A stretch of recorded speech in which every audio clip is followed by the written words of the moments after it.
अब अब बात करते हैं यूनिट 3 की। और यूनिट 3 में जो विषय है वो द्विवेदी युग पर एक विशद चर्चा है। द्विवेदी युग के नामकरण पर एक विशद चर्चा है, जिसमें जो उसका काल निर्णय है वो कब कैसे हुआ, उस निर्णय के क्या आधार रहे, द्विवेदी युग काल चक्र क्या है, द्विवेदी युग का पूर्वाभास क्या है, द्विवेदी युग का नामकरण क्या है, कैसे हुआ, उस समय की क्या परिस्थितियां रही, और संपादक के रूप में महावीर प्रसाद द्विवेदी का क्या प्रभाव रहा तत्कालीन साहित्य पर, तत्कालीन साहित्यकारों पर, तत्कालीन समाज पर। गद्य शैली के निर्माता के रूप में कैसे हम द्विवेदी जी को जानते हैं, हम क्यों उन्हें युग निर्माता के रूप में देखते हैं, और फिर इसके बाद इस सब के लिए एक सारगर्भ विषय विचार। तो जो द्विवेदी युग है, हिंदी खड़ी बोली कविता की साधनावस्था से सिद्धि तक का इतिहास द्विवेदी युग कहलाता है। इस युग की कविता को भारतीय संस्कृति एवं राष्ट्रीयता के संदर्भ में आंकने का एक सफल प्रयास किया गया है। राष्ट्रभाषा के लोकप्रिय कवि मैथिली शरण गुप्त, रस सिद्ध महाकवि हरिऔध, ब्रज भाषा के अमर गायक रत्नाकर इसी युग की विभूतियां हैं, इसी युग के महान हस्ताक्षर हैं, इसी द्विवेदी युग के लोकप्रिय साहित्यकार। साथ ही साथ लगभग 150 अन्य साहित्यकार, या इन्हें अन्य कवि के रूप में देखें, गद्यकार के रूप में देखें, साहित्यकार के रूप में देखें, और इनमें से जो 125 तो ऐसे हैं जो सरस्वती पत्रिका से संबंधित रहे हैं, और 25 ऐसे हैं जो कि सरस्वती पत्रिका में जो नहीं आ पाए हैं, जिनके लेख या कविताएं प्रकाशित नहीं हो पाई हैं, लेकिन वो इस युग के ही साहित्यकार हैं। तो इस रूप में कुल 150 जो साहित्यकार हैं वो इस युग की जो साहित्य धारा है उसमें स्मरण किए जाते हैं, जिन्होंने अपनी शक्ति क्षमता से नई हिंदी का भंडार भरा है। नींव के पत्थर की भांति वे काल के कराल गाल में दब गए हैं, पर आधुनिक भारत की वर्तमान राजभाषा की आधारशिला बनने का गौरव उन्हें प्राप्त है ही। अर्थात उन्होंने भारतवर्ष की जो वर्तमान राजभाषा हिंदी है उसकी आधारशिला बनने का एक सफल प्रयास किया है। तो ये जो द्विवेदी युग है ये इन समस्त दृष्टियों से अत्यधिक महत्वपूर्ण है, और इसका विकास क्रम एक ऐतिहासिक क्रम है। युग की हिंदी कविता राष्ट्रीय चेतना के अदम्य स्वर को साधकर फिर आगे बढ़ी है। उसमें नई जीवन दृष्टि और भारतीयता के संस्कार सन्निहित हैं। वह हिंदी की मिट्टी, गंध, देश की अर्जित निजी संस्कृति की थाती की अभ्यर्थना, मानवीय आस्था और विश्वासों, इन सबसे मंडित है। हिंदी कविता के आधुनिक विकास क्रम को यदि हमें ठीक ठीक रूप से समझना है तो हमें द्विवेदी कालीन कविता का जो व्यवस्थित अध्ययन है वो करना ही होगा।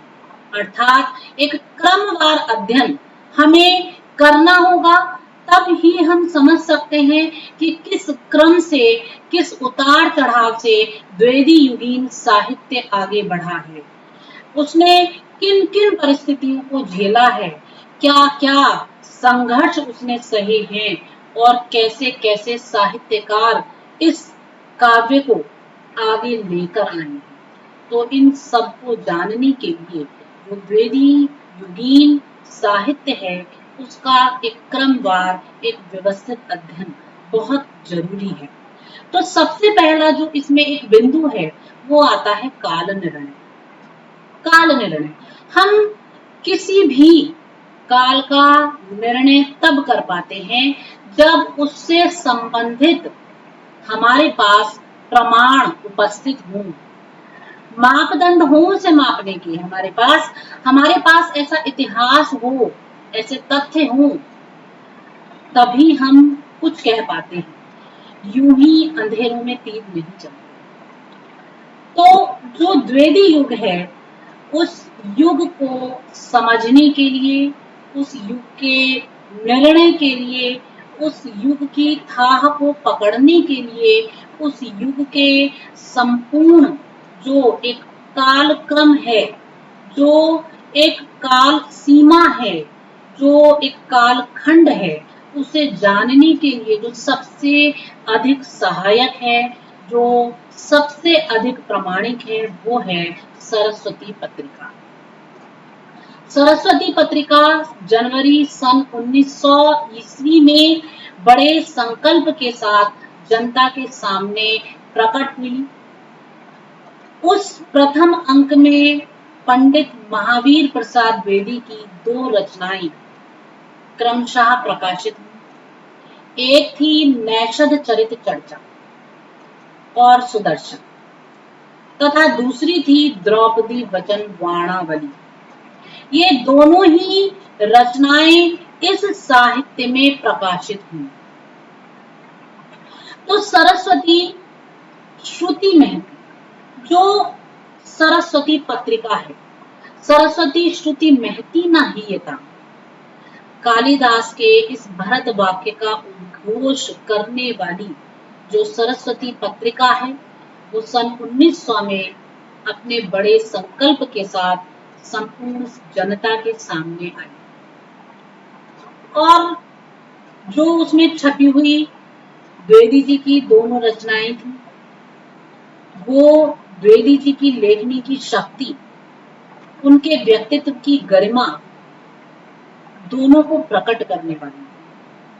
उन दोनों रचनाओं के द्वारा द्विवेदी जी के जो व्यक्तित्व है, जो उनकी गरिमा है, जो उनका कृतित्व है, जो उनकी क्षमता है, उनकी शैली है, उनका वैशिष्ट्य है, उसका सहज ही अनुमान उनसे लगाया जा सकता। सन 1900 ईस्वी के सरस्वती के जून अंक में द्विवेदी जी ने हे कविते, ये शीर्षक से तत्कालीन जो तुकबंदियां हैं, समस्या पूर्ति है और नीरस पदावली है, उसके विरुद्ध अपनी अभिव्यक्ति प्रदान की। उनकी अभिव्यक्ति क्या थी? उन्होंने अपनी कविता प्रस्तुत की कि सुरम्य रूपे रस राशि रंजिते, विचित्र वर्णाभरणे कहाँ गई, अलौकिकानंद विधायिनी महा कवींद्र कांते कविते अहो कहा। अर्थात जिसका स्वरूप बहुत ही सुंदर है, मंडित है, रमणीय है, जो रस राशि से रंजित है, ओतप्रोत है, युक्त है, जिसमें विचित्र वर्ण रूपी अलंकरण है, ऐसी है कविता तुम कहाँ हो। अलौकिकानंद विधायिनी महा, जो तुम अलौकिक आनंद की प्राप्ति कराने वाली हो, उसकी विधायिका हो। हे कवींद्र कांति, हे कवियों की तेज आभा, हे कवियों का सौंदर्य, हे कविते तुम कहाँ हो। तो ब्रज भाषा की जो पिटी पिटाई शैली थी, जो बहुत समय से चली आ रही थी, उससे उठकर द्विवेदी जी खड़ी बोली को गद्य की भांति पद्य में पूर्णतः स्थापित करना चाहते। इसके लिए उनके हृदय में एक अदम्य लालसा, एक व्याकुलता, एक वेदना व्याप्त थी, जिसको उनकी उपयुक्त जो पंक्तियां हैं उनमें भी देखा जा सकता है कि अभी मिलेगा ब्रज मंडलांत का, सुभुक्त भाषामय वस्त्र एक ही, शरीर संगी करके उसे सदा, विराग होगा तुझको अवश्य ही। इसलिए हे भवभूति भाविते, अभी यहाँ है कविते, न आ न आ। तो यहाँ पर जो प्रसाद जी ने एक वर्णन दिया। वो खड़ी बोली को गद्य के समान ही पद्य में स्थापित करना चाहते थे और ब्रज भाषा का मानो वो लोक देखना चाहते। इसी के साथ उन्होंने यहाँ कहा कि जो ब्रज रूपी मंडलांत है, जो मंडल है, उसके अंत का किसी समय एक भाषामय स्वरूप तुम्हें यहाँ प्राप्त है,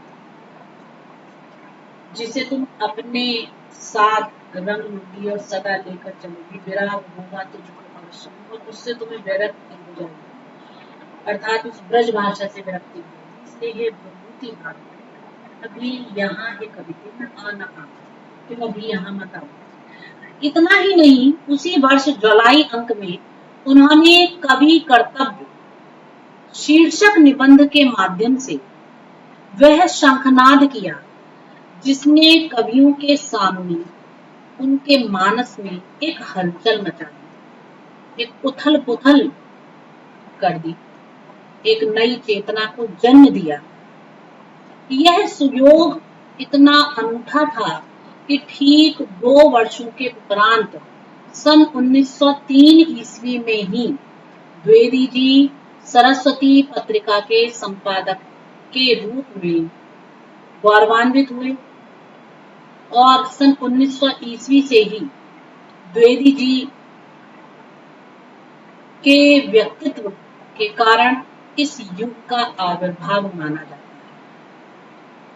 हालांकि द्विवेदी जी सरस्वती पत्रिका के संपादक 1903 में हुए हैं, लेकिन जो द्विवेदी युग का आविर्भाव है, जो अवतरण है, वो सन 1900 से ही माना जाता है। तो ये जो एक सबसे पहला हमारा बिंदु है, काल निर्णय।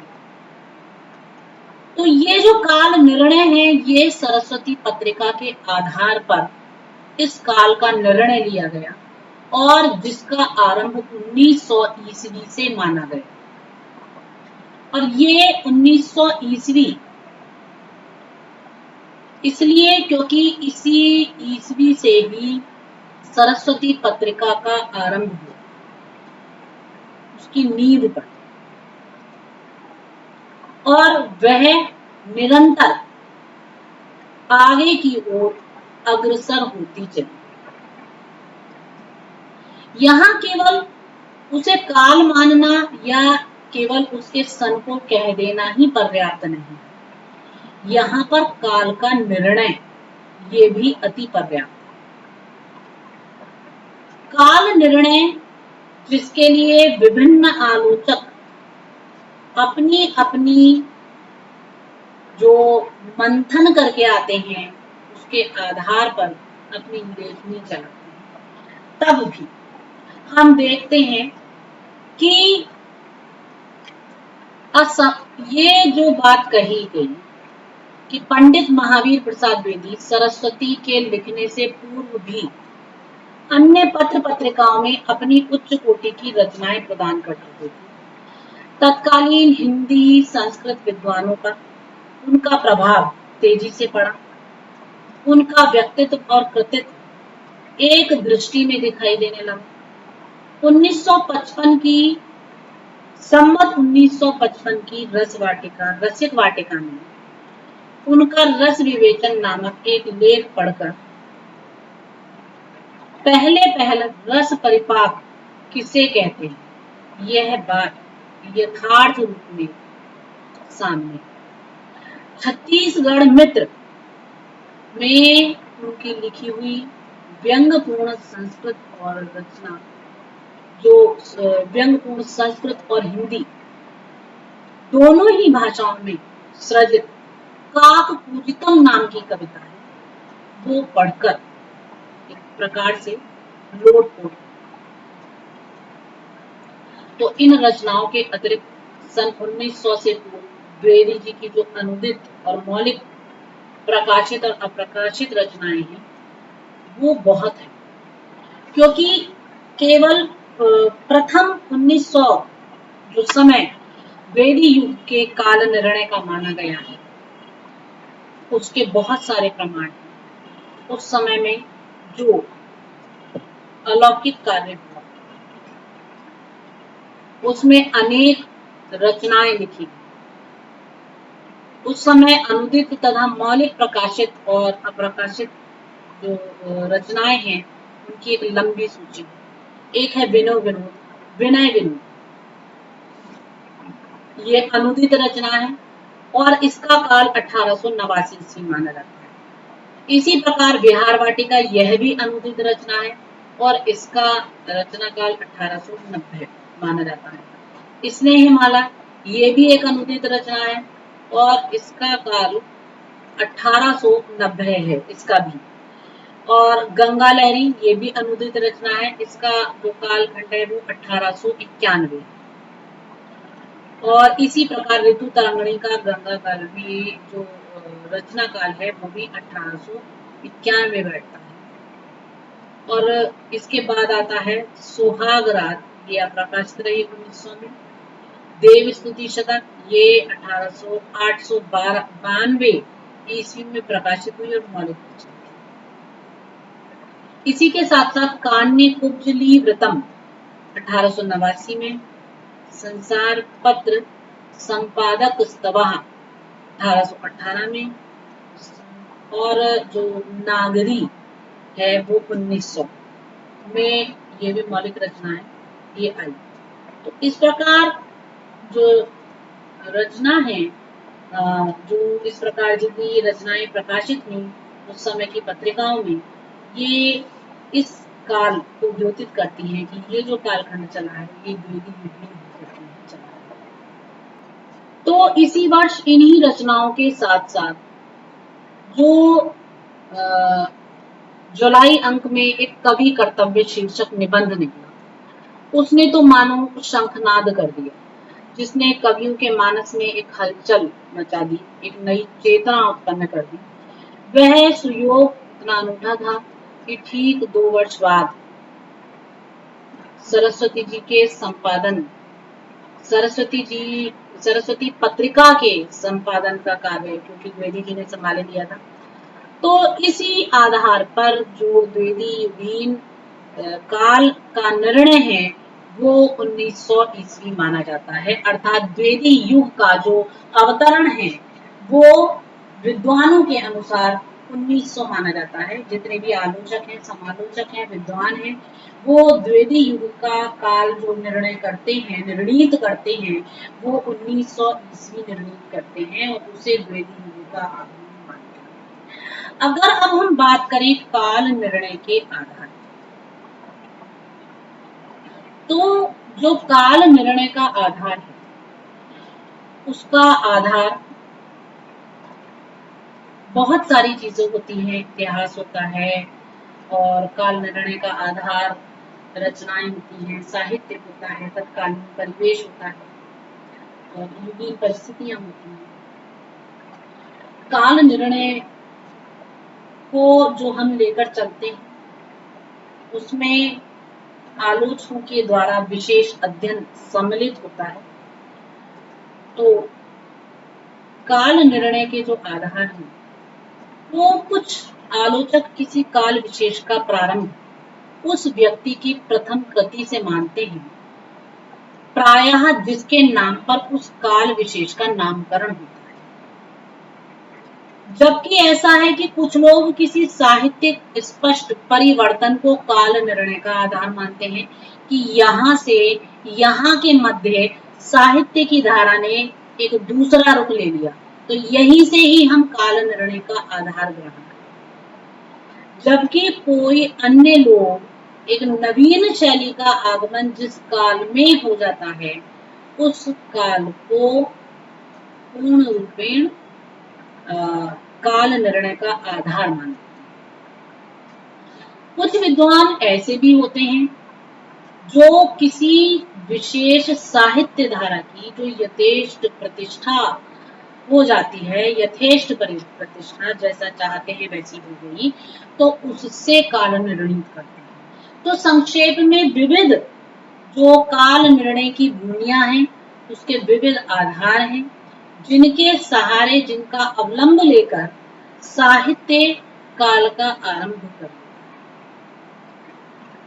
हमारे इस काल निर्णय में भी जो विभिन्न तत्व लिए गए हैं उसके इन सब की ही समष्टि उसमें प्रस्तुत की गई है, क्योंकि जो इतिहास है, जो विचारक हैं, जो समीक्षक हैं, उनका मानना है कि सन 1900 से लेकर सन 1920 तक का समय द्विवेदी युग के नाम से संबोधित किया। तो इस प्रकार से जो सन 1900 से 1920 तक का समय है, जिसे द्विवेदी युग कहा गया है, तो उसके 3-4 वर्षों तक साहित्य का व्यवधान दिखाते हैं। इस कार्य में कोई कुशलता या मतलब इस काल निर्णय में एक विशेष जो बाधक है वो साहित्य व्यवधान कहीं ना कहीं दिखाई देता है, परंतु दो साहित्यिक युगों के बीच 2-4 वर्षों का अंतर विशेष महत्वपूर्ण है। अगर साहित्य युग जो चल रहा है और उसके मध्य 3-4 वर्षों का अंतर दिखाई दे रहा है तो वो मायने नहीं। यहाँ पर राजनीतिक, ऐतिहासिक, सांस्कृतिक और सामाजिक वर्षों इन ये जो वर्ष मास हैं राजनीतिक इतिहास में, इन सब का अंतर बहुत बड़ा विभिन्न और बहुत बड़ा विभेद जो है उसे उत्पन्न करता है, किंतु साहित्य में 1-2 वर्ष का व्यवधान तो सदैव ही रहता है। तो दो युगों की संधि बेला में कुछ संक्रमण भी चलता है, अस्तु उस संक्रमण काल में प्रमुख काव्य विशेष के अतिरिक्त भी अन्य काव्य रचनाएं प्रवाहित होती रहती हैं। तो संक्रमण काल में अत्यधिक जो शक्तिशाली जीवंत काव्य धारा और उनके काव्य धारा के कवि हैं उनको लिया जाता है। तो इस प्रकार जो द्विवेदी काल निर्णय का आधार है उस आधार के बहुत सारे मायने हैं।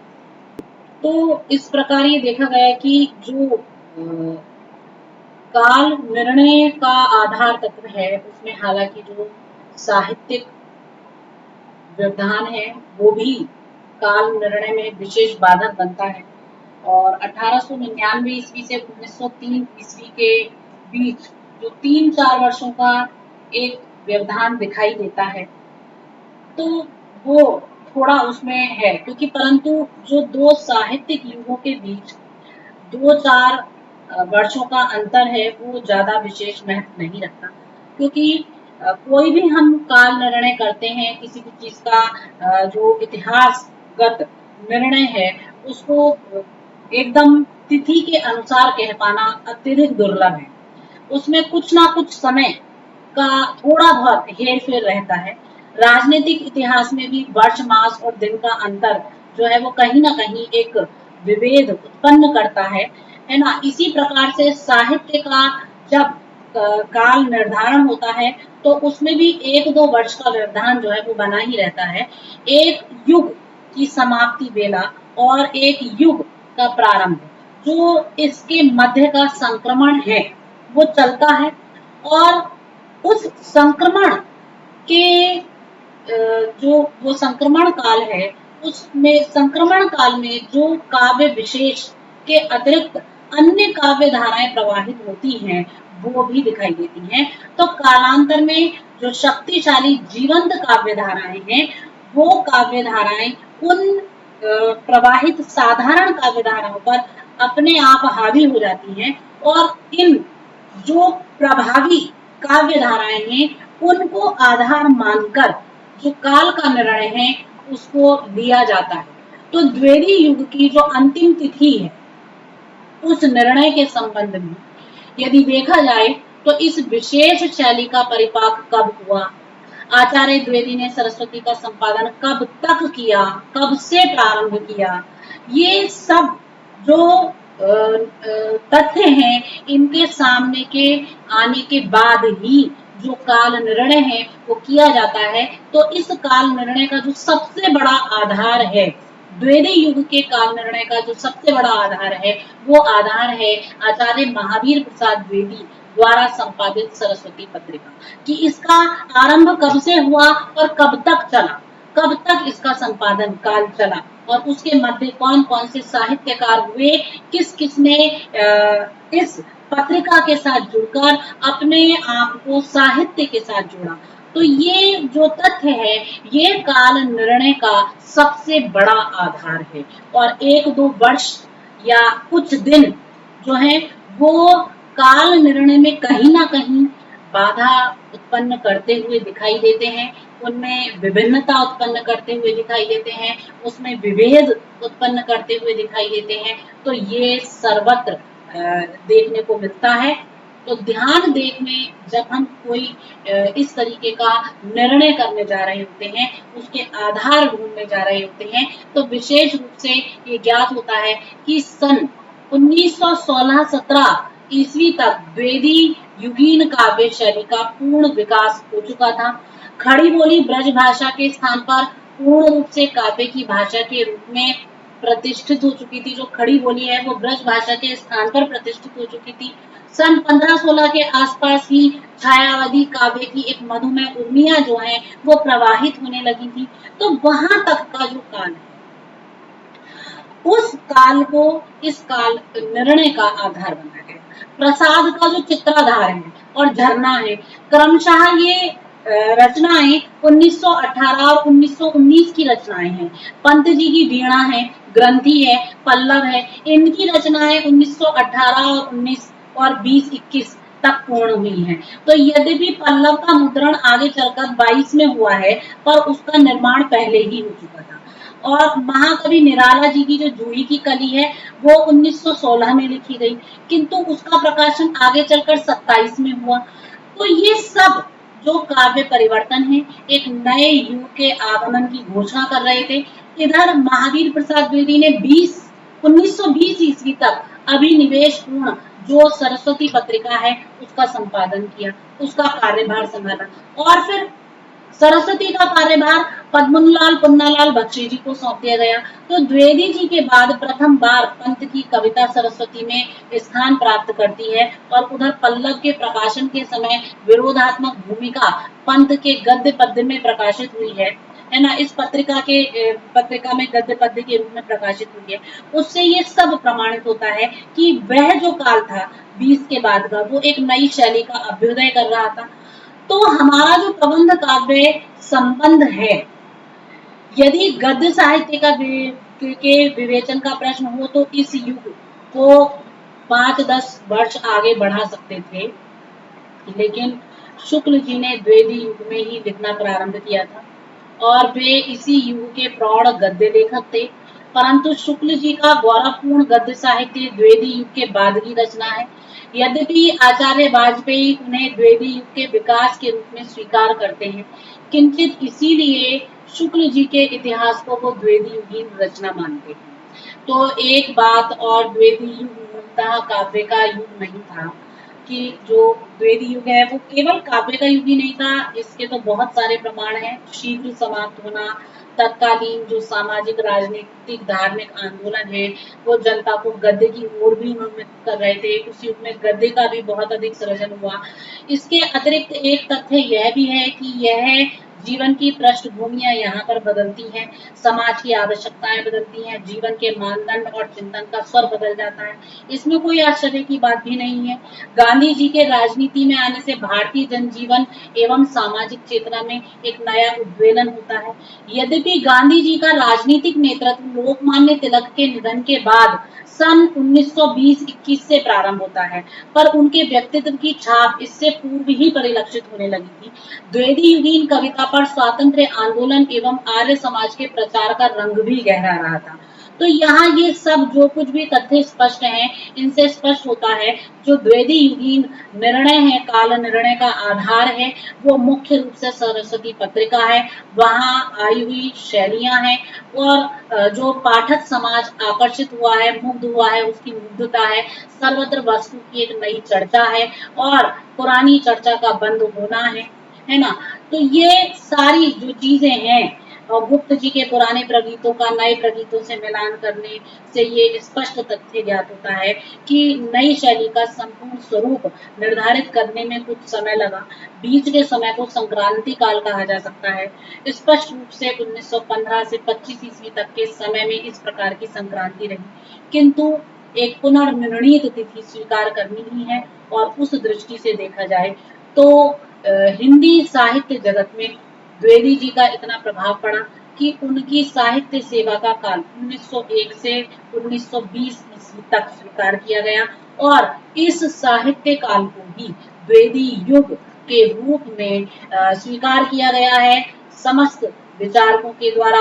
और इसीलिए इस युग के महान युग प्रवर्तक पुरुष नायक महावीर प्रसाद द्विवेदी के आधार पर ही इस युग का नाम पड़ा है और इस युग को द्विवेदी युग कहा गया है। द्विवेदी युग को युगांतर के नाम से भी डॉक्टर सुधींद्र जी जो हैं वो संबोधित करते हैं। और इस रूप में जो ये एक चक्र परिपूर्ण होता है वो 1900 से 1920 तक पूर्ण होता है। तो ये समस्त जो काव्य परिवर्तन है ये एक नए युग की जो घोषणा भी कर रहे थे और 1920 ईस्वी तक अभिनिवेश पूर्ण संपादन करके सरस्वती का कार्यभार भी जो है पुन्नालाल बख्शी जी को सौंप दिया गया।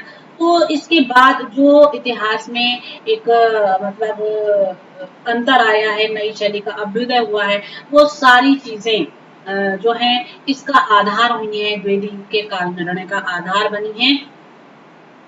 तो डॉक्टर दीन दयालु गुप्त के मत में द्विवेदी जी का साहित्य क्षेत्र में आना हिंदी खड़ी बोली के इतिहास में एक युगांतर उपस्थित करने वाली घटना थी। उनका आगमन मानो हिंदी साहित्य कानन में बसंत का आगमन था। उस समय साहित्य जीवन में एक नवीन स्फूर्ति आ गई थी। हिंदी साहित्य क्षेत्र में द्विवेदी जी का इतना प्रभाव पड़ा कि उनकी साहित्य सेवा का काल 1901 से 1920 तक के रूप में प्रसिद्ध हुआ। डॉक्टर श्री कृष्ण लाल का कहना है कि इस परिवर्तित युग के सबसे महान युग प्रवर्तक पुरुष नायक महावीर प्रसाद द्विवेदी थे। सुरेंद्र जी ने इस युग को युगांतर कह दिया। तो इस रूप में जो ये पूरा का पूरा कविता हिंदी कविता का युगांतर संज्ञा जिसे प्रदान की गई, जो ये पूरा कालखंड है इसे द्विवेदी युग के नाम से जाना जाता है और इसका जो समय है वो 1900 से 1920 ईस्वी तक माना गया है। और इस रूप में इतने सारे जो मतलब के आधार है वो आधार इसमें काल निर्णय के रूप में सामने आए हैं। इसके बाद बात करते हैं द्विवेदी युग के कालचक्र की। तो द्विवेदी युग का जो कालचक्र है उसमें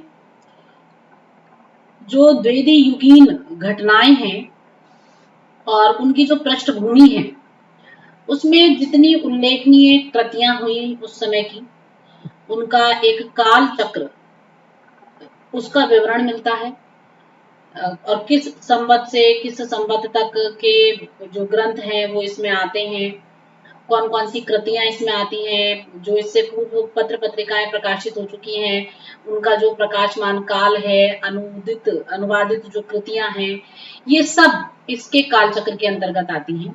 बुद्ध चरित चुभते चौबदे हरिऔध जी की रचना है और बुद्ध चरित शुक्ल जी की रचना है। ये कुछ काव्यों का प्रकाशन पीछे होते हुए भी इनका जो रचना काल है वो द्विवेदी काल रहा है। और दोनों ही टिप्पणियों पर से ये स्पष्ट हो जाता है कि हिंदी कविता में जो युगांतर है वो द्विवेदी युग का ही दूसरा नाम है और इसी काल की काव्य शैलियों का समुचित विवेचन है। तो नए नाम के चमत्कार से किसी प्रकार भी भ्रमित तो नहीं हुआ जा सकता। लोग जो है वो जो भी कहते हैं उसके अनुसार और जो उस समय के तथ्य मिलते हैं उस काल चक्र के अंतर्गत जितनी रचनाएं प्राप्त होती हैं, जो साहित्य मिलता है और उस काल चक्र में जो प्रकाशन सामने आता है उसके आधार पर जो ये द्विवेदी युग है का निर्णय होता है।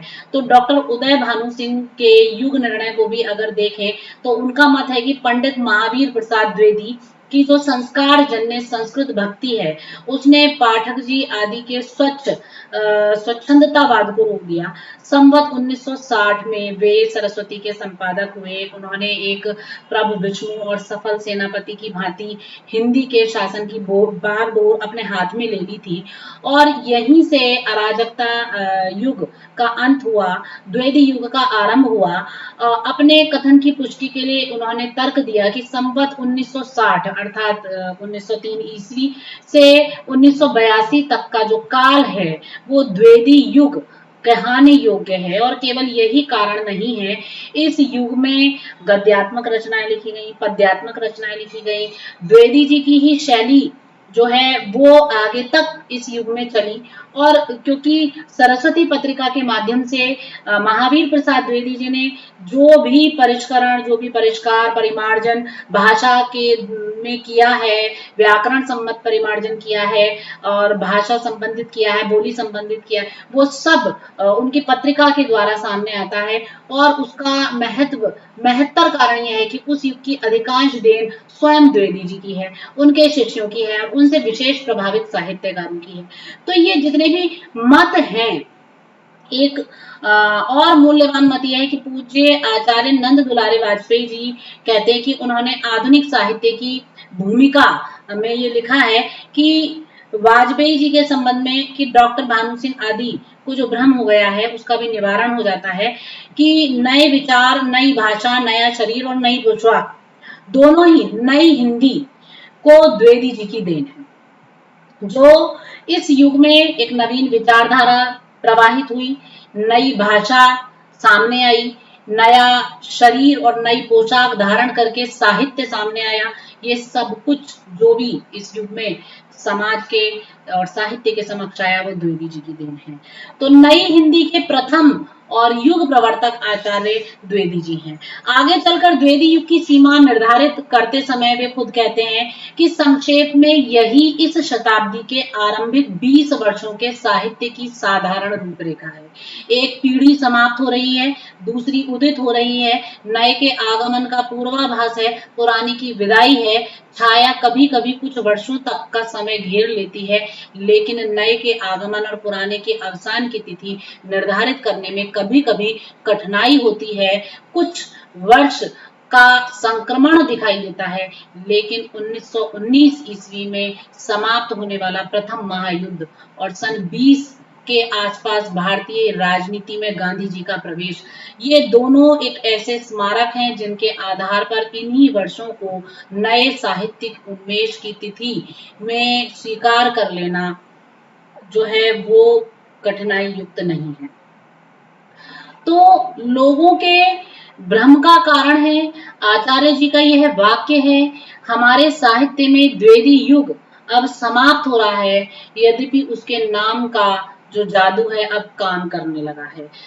इसके अतिरिक्त रामचंद्र शुक्ल ने अपने हिंदी साहित्य के इतिहास में गद्य साहित्य का प्रसार, द्वितीय उत्थान 1950-1975 विक्रमी के भीतर द्विवेदी जी को व्याकरण की शुद्धता और भाषा की सफाई के प्रवर्तक के रूप में ग्रहण किया है और आगे चलकर नई धारा संवत 1950-75 विक्रमी के भीतर द्विवेदी जी की पद्य रचना प्रणाली के प्रवर्तक के रूप में भी अभिहित किया गया है।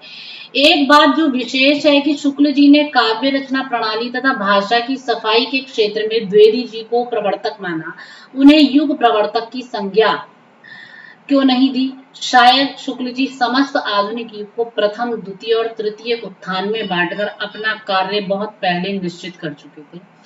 आधुनिक युग के सूक्ष्म विश्लेषण के लिए ना उन्हें अवकाश मिला, ना तो वो जीवित लेखक कवियों के संबंध में जमकर लिख सके। इस संदर्भ में वाजपेयी जी कहते हैं कि नवीन साहित्य की प्रेरक शक्तियों, नवीन व्यक्तियों, नए विकास के अनुरूप उनकी रचनाओं की वास्तविक छानबीन में शुक्ल जी एक प्रकार से उतरे ही नहीं, अभिव्यक्ति की प्रणालियों तक पहुंचे अथवा अपनी पहले से बंधी दार्शनिक धारणाओं के आधार पर सम्मतियां देते गए।